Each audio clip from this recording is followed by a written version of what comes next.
শিক্ষার্থী বন্ধুরা, সিটিভি আয়োজিত ডিজিটাল ক্লাসে তোমাদেরকে স্বাগত জানাচ্ছি। আমি মোহাম্মদ রায়হান আলী, সহকারী অধ্যাপক, বাংলা বিভাগ, ক্যামব্রিয়ান কলেজ, ঢাকা। আশা করি তোমরা প্রত্যেকে ভালো আছো। সেই আশা রেখে আমি আমার পাঠ উপস্থাপন করছি। অন্যান্য দিনের মতো আজও আমরা ডিজিটাল ক্লাসে তোমাদের সকলের মনোযোগ আকর্ষণ করছি, সেই সাথে প্রত্যেককে আরেকটু যত্নসহ বই, খাতা, কলম এগুলো নিয়ে আমার সঙ্গে থাকার জন্য বিশেষ অনুরোধ করছি। আমি আজ তোমাদের কি পড়াবো তা না বললেও আশা করি তোমরা অনুমান করে নিবে। আমি প্রথমেই তোমাদেরকে দু একটি চিত্র দেখাবো, দেখে আসি আমরা। এই চিত্র থেকে আমরা হয়তো বুঝি যে উনি একজন বিখ্যাত রাজা, বাদশাহ ফাহাদ, এবং পাশের জনকে দেখে আমরা হয়তো একটু চিনতে পারবো উনি হচ্ছেন রানী এলিজাবেথ। প্রশ্ন হতে পারে যে দুজন দু ধর্মের, দু দেশের। আমি বোঝাতে চাই যে ওনারা দুজনই একটা জায়গাতে একই ধরনের। একজন হচ্ছেন একটা দেশের রাজা, আরেকজন হচ্ছেন আরেক দেশের রানী। তাহলে বলো তো এ দুটো কোন ধরনের শব্দ? তোমরা যারা 6, 7, 8 শেষ করে এসেছো তারা হয়তো লিঙ্গান্তর পড়েছ। তাহলে আমরা আজ হয়তো লিঙ্গান্তর পড়ব না। একটু দেখে নেই। এখানে আমরা একজন ভিক্ষুককে দেখতে পাই, যাকে আমরা বলি ভিখারি। পাশে তাহলে কি হতে পারে? একটা বড় হোয়াট চিহ্ন। কি হতে পারে দেখে আসি। পাশে আমরা একজন ভিখারিনীকে দেখেছি। বন্ধুরা, তাহলে দুটো শব্দের মধ্যে ভিখারি এবং ভিখারিনী যেমন মিল আছে, প্রথম চিত্রে আমি দেখিয়েছিলাম রাজা এবং রানী, এ দুটো শব্দের মধ্যেও মিল আছে। কোথায় সে মিল? মিল হচ্ছে একটি পুরুষবাচক শব্দ আর একটি স্ত্রীবাচক শব্দ। 6, 7, 8 তোমরা এসব ক্লাসে লিঙ্গান্তর পড়েছ, তাহলে আমরা আজ লিঙ্গান্তর পড়তে যাচ্ছি এমনই অনুমান করতে পারি। নবম দশম শ্রেণীতে লিঙ্গান্তরকেই বলা হয় পুরুষ স্ত্রীবাচক শব্দ। বন্ধুরা, তাহলে আজ আমরা কি পড়ব? তোমরা যা ভেবেছ ঠিক তাই, পুরুষ স্ত্রীবাচক শব্দ পড়ব। কি শিখব আমরা একটু জেনে নেই। আজ আমরা শিখব পুরুষ স্ত্রীবাচক শব্দ কি তা, এবং কোন নিয়মে পুরুষবাচক শব্দকে স্ত্রীবাচক করতে হয় সেটিও শিখব। এই দুটো বিষয় আজ আমরা জেনে নিব। মূল ক্লাসে চলে যাই। যাওয়ার আগে তোমাদেরকে সংজ্ঞা জানানো জরুরি বলে মনে করছি। সংজ্ঞা দেওয়ার আগে আমি তোমাদেরকে আরেকটি চিত্র দেখিয়ে নিচ্ছি।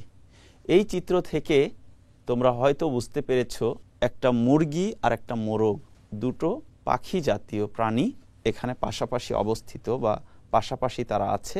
এবং আরেকটি জায়গাতে আমরা দেখতে পাই একটি সিংহ আর একটি সিংহী।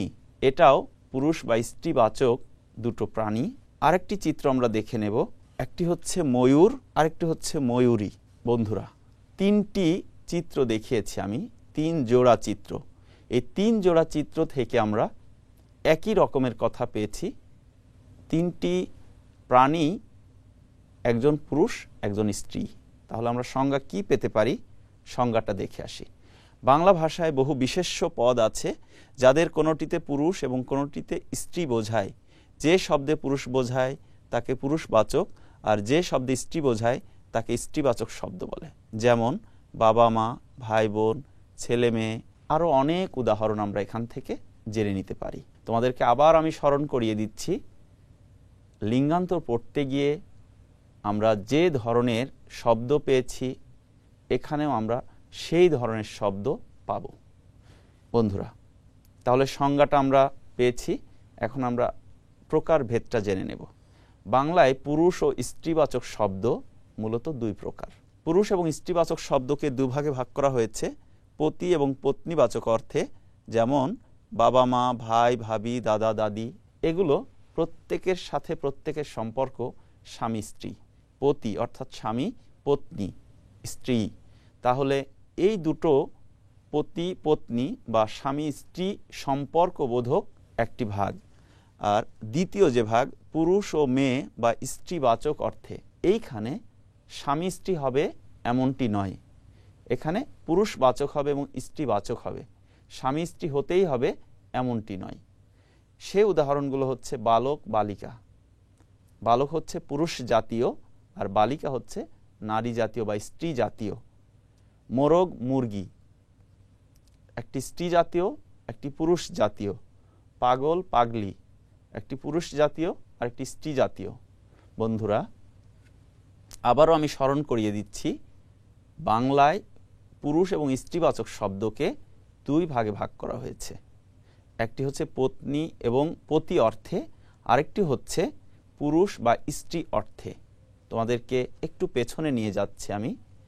আমরা লিঙ্গ পড়েছিলাম 4 প্রকার: পুরুষবাচক বা পুরুষ লিঙ্গ, স্ত্রীলিঙ্গ, উভয় লিঙ্গ এবং ক্লীব লিঙ্গ। এখানে আমরা পুরুষ বা স্ত্রীবাচক শব্দের দুটো ভাগ পেলাম, তার আবার 2 ধরনের বা 2 জাতের পেয়েছি। আমরা আরেকটু সামনে এগোতে চাই, কোন কোন প্রত্যয় যোগে পুরুষবাচক শব্দকে স্ত্রীবাচক করা হয়। আমরা প্রথম যে চিত্রটি দেখতে পাই, এখানে একজন জাল নিয়ে যাচ্ছেন, যাকে আমরা জেলে বলে অভিহিত করি, এবং তার সঙ্গে আরেকজন আছেন, তিনি হয়তো মাছ নিয়ে যাচ্ছেন। দুজন কোন সম্পর্কের সেটা না জেনে আমরা জেনে নিব শব্দ দুটিতে কোন প্রত্যয়ের যোগ ঘটেছে বা যোগ হয়েছে। জেলে, জেলেনি। বন্ধুরা একটু খেয়াল করো, জেলে এটি পুরুষবাচক শব্দ, তার সঙ্গে স্ত্রীবাচক করা হয়েছে জেলেনি, অর্থাৎ নি প্রত্যয় যুক্ত করে। নিয়মটা কি হবে আমরা জেনে নিব আরেকটু পরে। তার আগে আরেকটি চিত্র দেখে আসব। এখানে আমরা দেখতে পাই পাশাপাশি দুজন ব্যক্তি কাজ করছেন, একজন পুরুষ আর একজন নারী। তাদেরকে আমরা বলি মজুর, মজুরনি। আবার এমনও বলা যেতে পারে পুরুষ শ্রমিক, নারী শ্রমিক, এমনও হতে পারে। এখানে আমরা এটা মজুর, মজুরনি হিসাবে দেখাতে চেষ্টা করেছি। এই শব্দ দুটিতেও আমরা একটি জায়গায় মিল পেয়েছি, একটি শব্দে আমরা নি প্রত্যয়ের ব্যবহার দেখতে পাই। মজুর তার সঙ্গে যুক্ত হয়েছে নি, তখনই হলো মজুরনি। বন্ধুরা, তাহলে নিয়মটা হয়তো তোমরা এতক্ষণে অনুমান করেছো। কি হবে আমরা নিয়মটা দেখে আসি। পুরুষবাচক শব্দের শেষে নি প্রত্যয় যুক্ত করে স্ত্রীবাচক শব্দে রূপান্তর করা হয়েছে বা রূপান্তর করা যায়। আরও কিছু উদাহরণ আমরা দেখে আসব। কামার, কামারনি, কুমার, কুমারনি, ধোপা, ধোপানি। প্রত্যেকটি শব্দের শেষে নি প্রত্যয় যুক্ত করা হয়েছে। এক্ষেত্রে আরেকটি বিষয় তোমরা মনে রেখো যে নি দন্তন রস্য ই দিয়ে লেখা যাবে না, দন্তনার সঙ্গে দীর্ঘ ই দিয়ে লিখতে হবে। দন্তনার সঙ্গে দীর্ঘ ই দিলে সাধারণত সেটি স্ত্রীবাচক হয়ে যায়। সুপ্রিয় শিক্ষার্থী বন্ধুরা, আমরা আরেকটি নিয়ম দেখে আসব। তার আগে আরেকটি চিত্র। আমরা এই চিত্রে যাকে দেখতে পাই তাকে আমরা বলি নরসুন্দর, বা আরেকটি বাংলা শব্দ আছে যাকে বলা হয় নাপিত, এবং পাশে উনারই হয়তো স্ত্রী, যাকে আমরা বলি নাপিতানি। এই শব্দ দুটোর সঙ্গে আনি প্রত্যয় যুক্ত হয়েছে, দুঃখিত, একটি শব্দের সঙ্গে আনি প্রত্যয় যুক্ত হয়েছে। নাপিত যোগ আনি সমান নাপিতানি। বন্ধুরা, তাহলে নাপিত শব্দের সঙ্গে আনি প্রত্যয় যুক্ত করলে সেটা হয় নাপিতানি, স্ত্রীবাচক শব্দে রূপ পেল। আমরা এইখানে নিয়মটা কি পেয়েছি? পুরুষবাচক শব্দের শেষে আনি প্রত্যয় যুক্ত করে স্ত্রীবাচক শব্দে রূপান্তর করা হয়েছে। এ ধরনের আরও কিছু শব্দ আমরা পাই। চাকর, চাকরানি, মেথর, মেথরানি। চাকর যোগ আনি সমান চাকরানি, মেথর যোগ আনি সমান মেথরানি। আগেই বলেছিলাম নি শব্দ নি প্রত্যয়ের সঙ্গে সবসময় দীর্ঘ ইকার যুক্ত হয়। তাহলে চাকর যোগ চাকরানি, এখানে আনি বানানে আ দন্তন রস্যই দেয়া যাবে না, দীর্ঘ ই দিয়ে লিখতে হবে। মেথরানি, মেথর যোগ আনি, এক্ষেত্রেও একই নিয়ম প্রযোজ্য। মেথর যোগ আনি, আনিতে দন্তন দীর্ঘই হবে, দীর্ঘই দিলে সেটি স্ত্রীবাচক শব্দ প্রকাশ করে। বন্ধুরা, আমরা আরেকটি নিয়মে যাওয়ার আগে একটা চিত্র দেখে নেব। এই চিত্র দেখে আমরা অনুমান করতে পারি যে উনি গরুর দুধ দহন করে বিক্রি করেন, যাকে আমরা বলি গোয়ালা। কোথাও কোথাও বলা হয় ঘোষ। এই গোয়ালা তারই সহযোগী, যিনি দুধ বিক্রিতে সাহায্য করছেন, এমন একজনকে আমরা দেখব। তার আগে একটা বড় হোয়াট চিহ্ন। তাহলে কি দেখব আমরা? একটু দেখে নেই।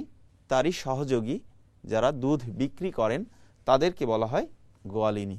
এই শব্দে গোয়ালা থেকে গোয়ালিনী হয়েছে কোন নিয়মে সেটা আমরা এখনই দেখে নেব। পুরুষবাচক শব্দের শেষে ইনি প্রত্যয় যুক্ত করে স্ত্রীবাচক শব্দে রূপান্তর করা হয়েছে। ইনি, ইনি দিয়ে আরও অনেক শব্দ আমরা পেতে পারি, যেমন বাঘিনী, কাঙালিনী, গৃহিণী, বন্দিনী, এরকম অনেক শব্দ আমরা গঠন করতে পারি। মনে রেখো, ইনি, হ্রস্ব ই, দন্তনয় দীর্ঘ ই, ইনি। মূল শব্দ বাঘ যোগ বাঘিনী যখন তুমি লিখবে, বাঘ যোগ বাঘিনী হতে গেলে বাঘ যোগ ইনি, ই হবে হ্রস্ব ই আর নয়ের সঙ্গে হবে দীর্ঘ ই।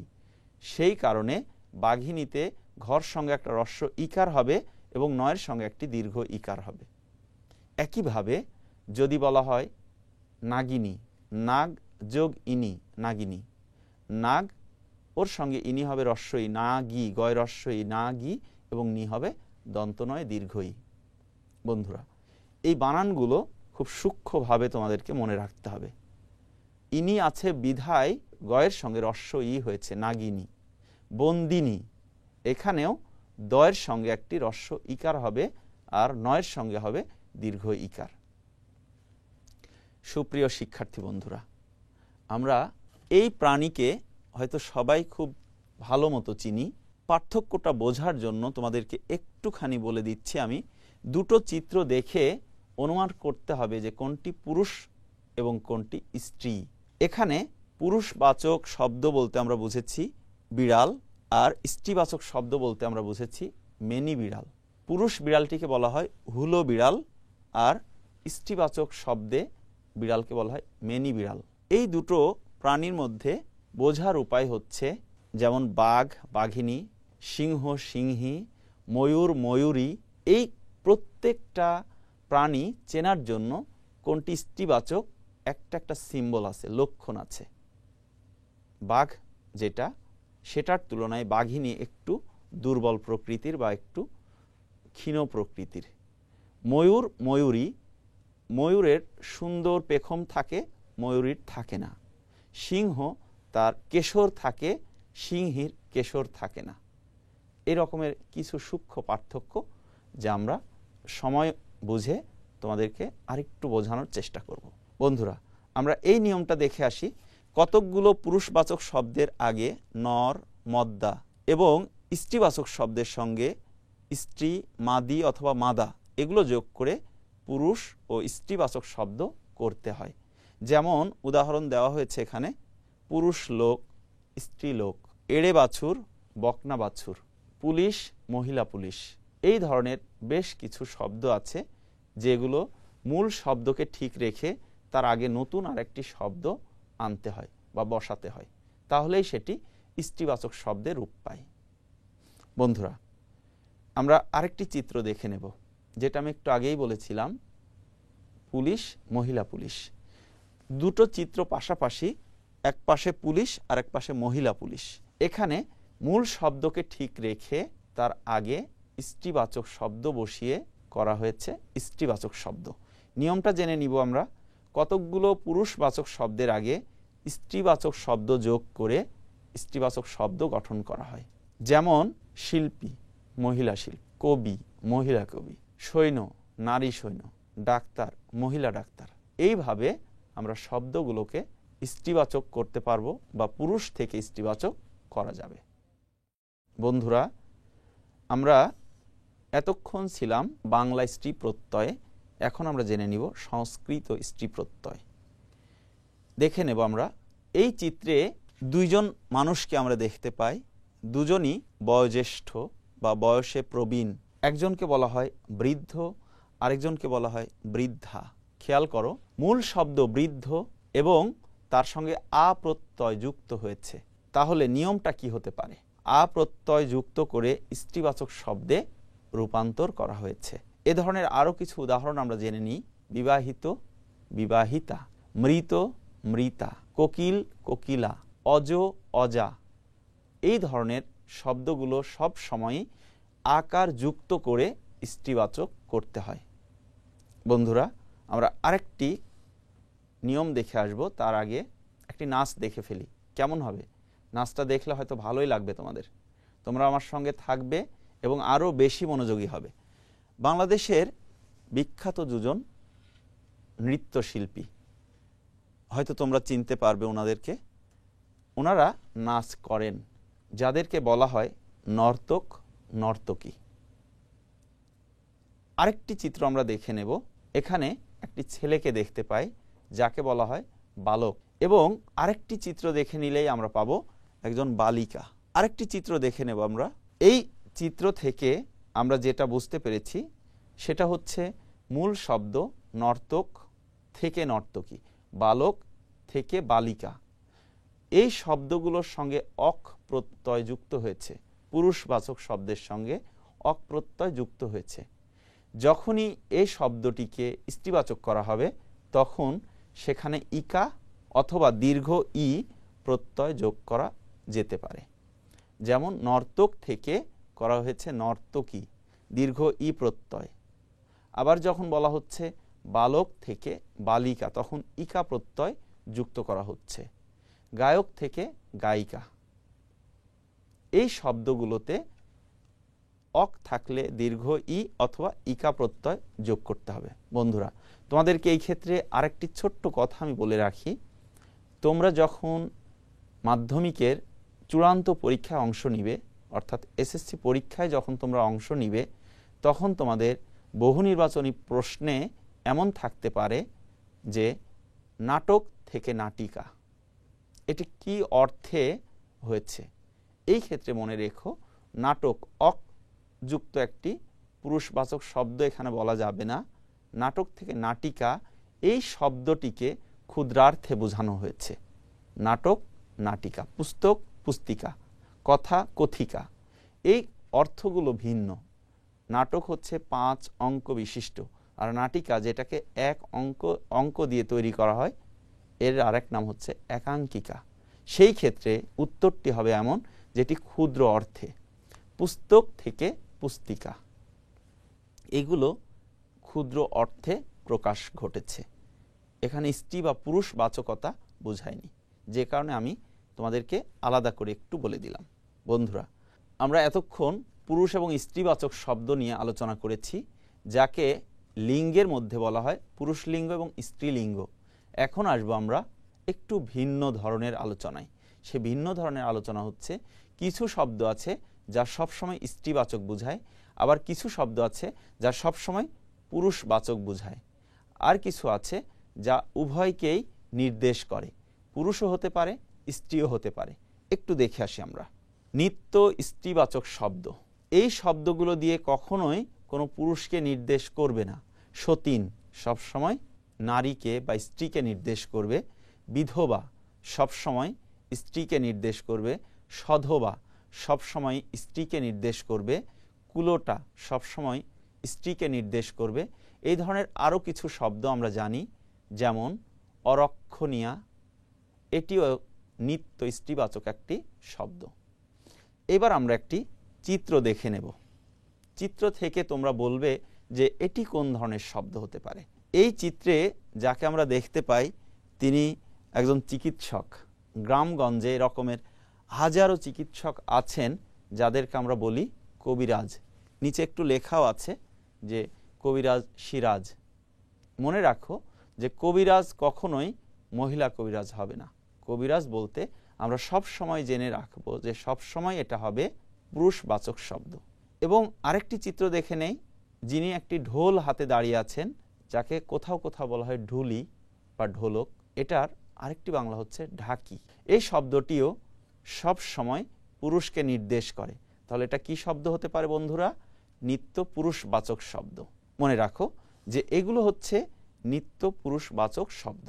আমরা এখন দেখে নিব পুরুষ এবং স্ত্রী দুই ধরনকেই বোঝাতে পারে, যাকে বলা হয় উভয় লিঙ্গ।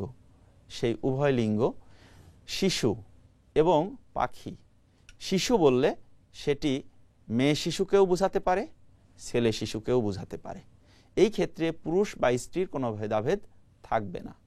পাখি, পাখি বললে সেটি পুরুষ পাখিকেও বোঝাতে পারে, স্ত্রী পাখিকেও বোঝাতে পারে। আরও কিছু উদাহরণ আমরা জেনে নেব। যেমন সন্তান, সন্তান বলতে আমরা ছেলে সন্তান মেয়ে সন্তান উভয়কেই বুঝিয়ে থাকি।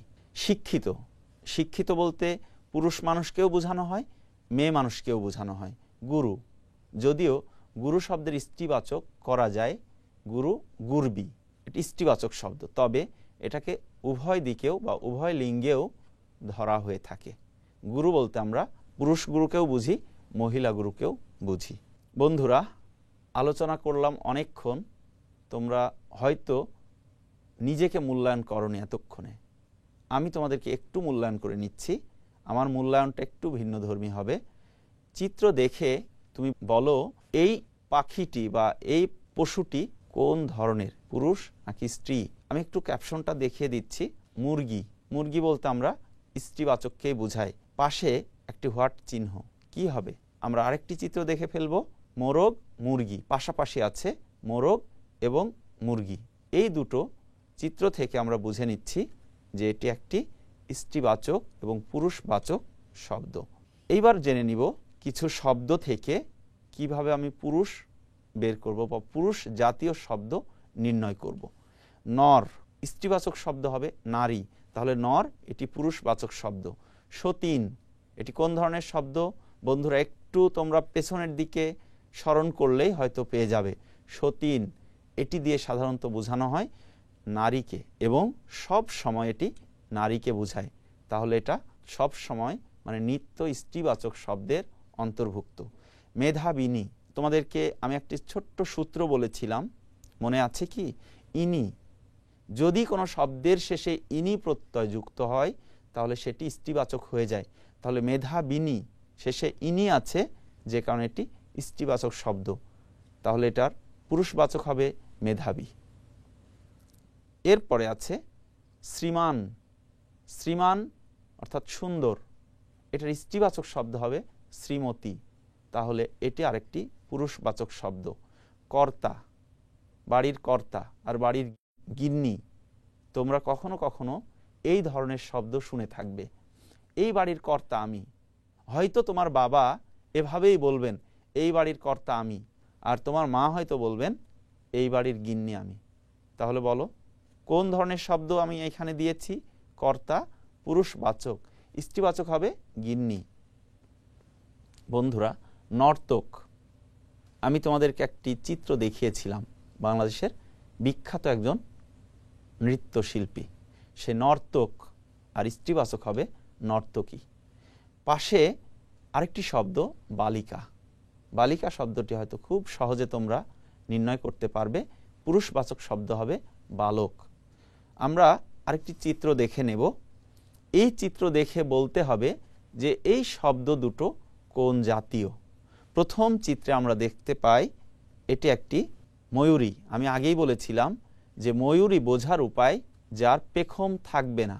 ময়ূর চমৎকার পেখম মেলে বসে থাকে, আর ময়ূরীর কোনো পেখম থাকে না, এবং সাথে তার বাচ্চা আছে, মায়ের সঙ্গে বাচ্চা, সেই কারণে এটি একটি স্ত্রীবাচক শব্দ। এবং পাশে আমরা দেখি একজন অভিনেত্রী, বাংলাদেশের একজন বিখ্যাত অভিনেত্রী, সেই অভিনেত্রীকে আমরা দেখি, এটিও স্ত্রীবাচক শব্দ। বন্ধুরা, মূল্যায়ন শেষ করে আমরা তোমাদেরকে বাড়িতে একটু কাজ দিয়ে ব্যস্ত রাখতে চাই।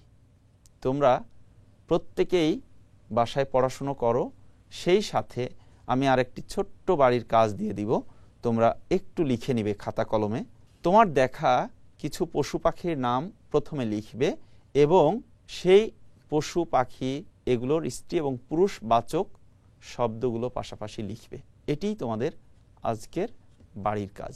বন্ধুরা, কথা বলতে বলতে অনেক সময় পেরিয়ে গেল, সময় হয়েছে বিদায় নেওয়ার। বিদায় নেওয়ার আগে তোমাদেরকে শুধু একটি কথাই বলে যাই, আজকের এই ক্লাসের একটি বার্তা তোমাদেরকে দিতে চাই, পশু পাখির প্রতি আমরা যেন সদয় হই। আমাদের যেমন ভালো লাগা মন্দ লাগা, দুঃখ কষ্ট ক্ষুধা, তাদের মধ্যেও এটি আছে, যেই কারণে পশু পাখির প্রতি আমরা যত্নশীল হব, পশু পাখিকে সংরক্ষণ করব, সুন্দর বাংলাদেশ গড়ব। বন্ধুরা, আমরা আলোচনার শেষ প্রান্তে এসেছি। যাওয়ার আগে তোমাদেরকে শুধু এটুকুই বলি, তোমাদের সঙ্গে আমার আবার দেখা হবে। দেখা না হওয়া পর্যন্ত তোমাদের প্রত্যেকের ভালো থাকা, সুস্থ থাকা আমার একান্ত কাম্য। আবারও দেখা হবে সেই পর্যন্ত তোমাদের প্রত্যেককে বাই বাই, ভালো থাকো, সুস্থ থাকো, আল্লাহ হাফেজ।